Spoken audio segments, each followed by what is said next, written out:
kami dari kelompok 1 akan menjelaskan materi modul 6 pelajaran manajemen resiko semester 6. Yang pertama, pendahuluan. Sebagai investor yang menghindari resiko biasanya akan memberikan nilai yang lebih rendah pada aset yang resikonya lebih tinggi. Nah, cara yang paling sering dilakukan untuk menyesuaikan resiko adalah dengan menghitung suatu nilai yang telah disesuaikan dengan resiko. Kemudian ada 4 cara di mana kita bisa membuat penyesuaian terhadap risiko. Yang pertama, didasarkan pada valuasi arus dana yang didiskonto atau discounted cash flow valuation, di mana kita bisa menilai aset dengan mendiskontokan arus dana yang diharapkan adanya pada suatu suku bunga yang didiskontokan atau diskonto rate. Yang kedua, mengambil bentuk suku bunga diskonto yang tinggi atau suatu pengurangan dalam arus dana yang diharapkan pada beberapa ukuran rasio aset. Yang ketiga, melakukan post valuation adjustment pada nilai yang diperoleh untuk suatu aset tanpa pertimbangan risiko. Yang dihadapi dengan penyelesaian mengambil bentuk suatu diskonto untuk risiko yang merugikan secara potensial atau suatu premi untuk risiko yang menghitung atau upside risk. Yang keempat, itu menyesuaikan risiko dengan mengobservasi seberapa besar pasar mendiskonto nilai aset yang berisiko sama. Nah, kemudian arus kas yang diskontokan, itu penilaian menggunakan arus kas yang didiskontokan atau discounted cash flow valuation adalah metode untuk mengestimasi nilai saat ini suatu perusahaan berdasarkan proyeksi arus kas masa depan yang disesuaikan dengan nilai waktu uang. Nah, tujuan dari modul 6 ini yaitu tujuan dari discounted cash flow, yaitu bertujuan untuk memperkirakan nilai sekarang dari pengembalian yang diharapkan di masa depan atas investasi. Nah, DCF atau discounted cash flow ini memperkirakan nilai sekarang dari suatu aset dengan mendiskontokan arus kas operasi perusahaan yang diharapkan di masa depan untuk menilai intrinsik dan menentukan apakah harganya cukup untuk mengkompensasikan investor atau risiko yang dilakukan.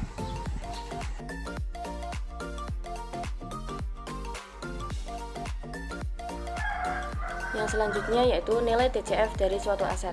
Di dalam valuasi arus kas yang didiskontokan, kita mulai dengan suatu proporsi yang sederhana. Aset dengan arus kas yang dapat diramalkan akan mempunyai nilai yang lebih tinggi daripada aset dengan arus kas yang tidak stabil atau volatile cash flow. Ada 2 cara untuk menilai aset beresiko. Yang pertama, pendekatan tingkat diskontonya disesuaikan dengan risiko. Kita bisa memperkirakan nilai suatu aset beresiko dengan mendiskontokan arus kas yang diharapkan atas aset selama umurnya dengan tingkat diskonto yang disesuaikan dengan risiko.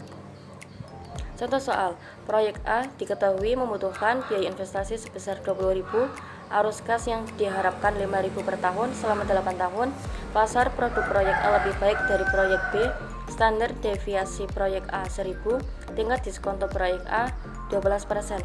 Proyek B diketahui membutuhkan biaya investasi sebesar 20.000, arus kas yang diharapkan 6.000 per tahun selama 8 tahun, pasar produk proyek B lebih baik dari proyek A, standar deviasi proyek B 4.000, tingkat diskonto proyek B 20%.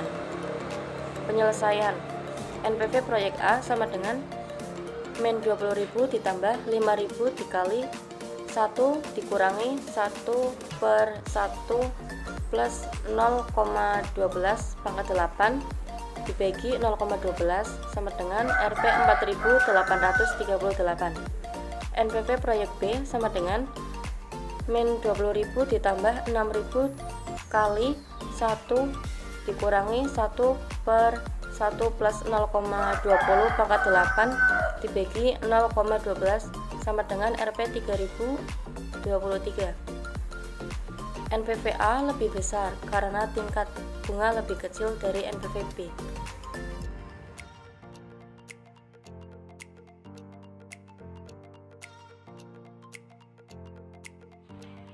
Cara kedua untuk menilai aset beresiko yaitu analisis atau pendekatan ekuivalen kepastian atau certainty equivalent. Dalam metode ini, penyesuaian risiko dilakukan secara langsung terhadap arus kas yang diperkirakan akan terjadi di waktu yang akan datang. Apabila certainty equivalent NPV lebih besar dari 0, maka usul investasi akan diterima, dan apabila kurang dari 0 sebaiknya ditolak. Contoh soalnya, diketahui mean dari estimasi arus kas setiap periode selama 3 tahun sebesar Rp10.000. Standar deviasi setiap periode Rp1.500.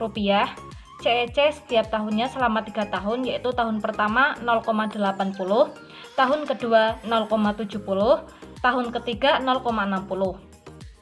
Apabila proyek tersebut memerlukan jumlah investasi sebesar Rp15.000, tingkat diskonto bebas risiko 10%, maka ditanyakan certainty equivalent NPV-nya dari proyek tersebut adalah berapa.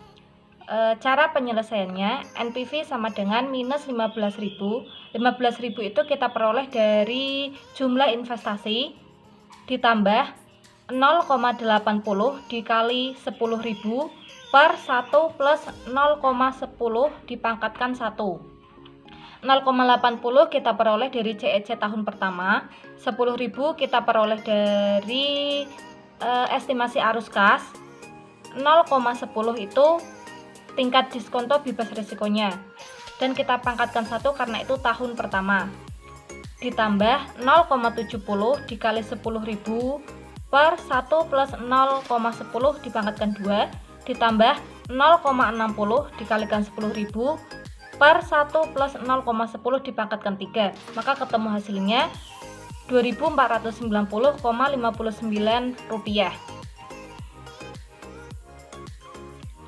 Selanjutnya ada risk adjusted discount rate.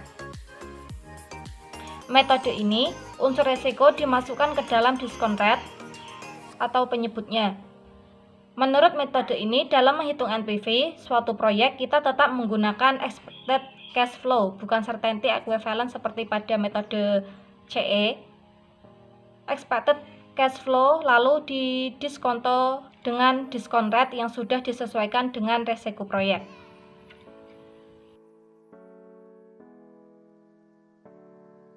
Saya akan menjelaskan tentang risk and return model.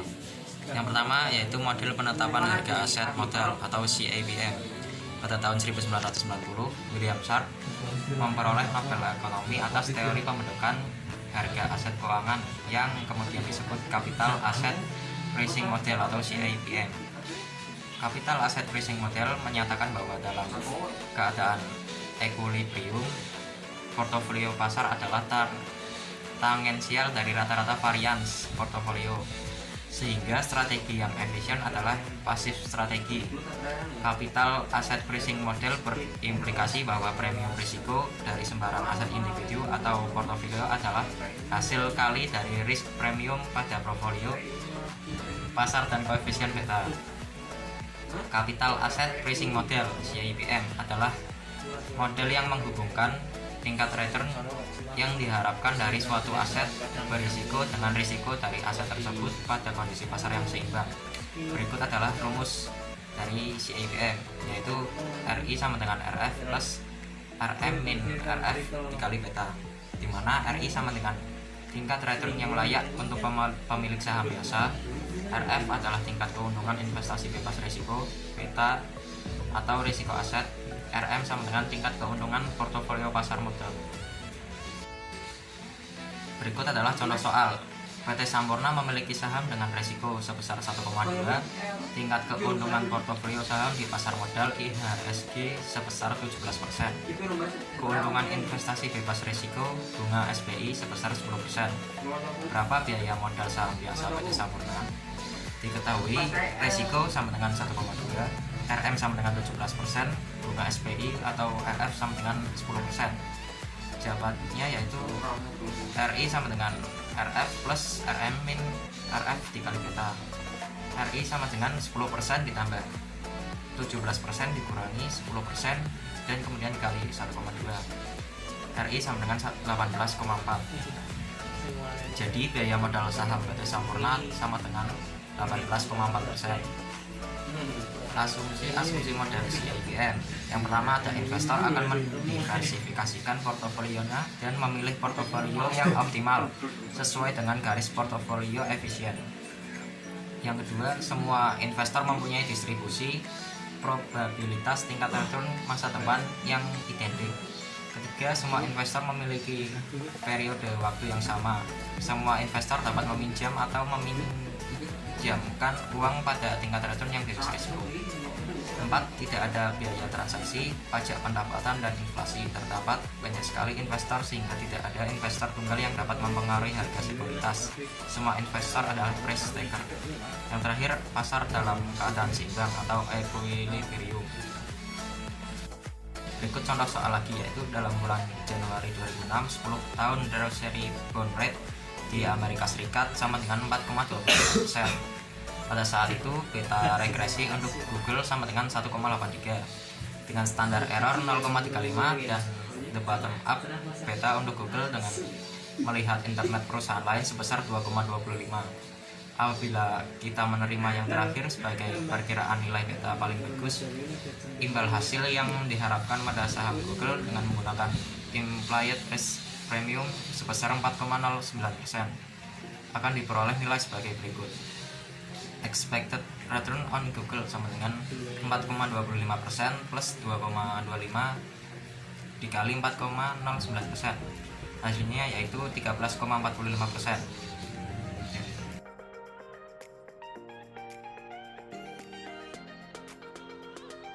Praktik kesesuaian pada resiko. Praktik kesesuaian pada resiko maksudnya adalah kesesuaian kegiatan dengan resiko yang akan dihadapi. Seorang manajer harus pandai dalam membaca suatu kondisi yang akan terjadi di masa yang akan datang.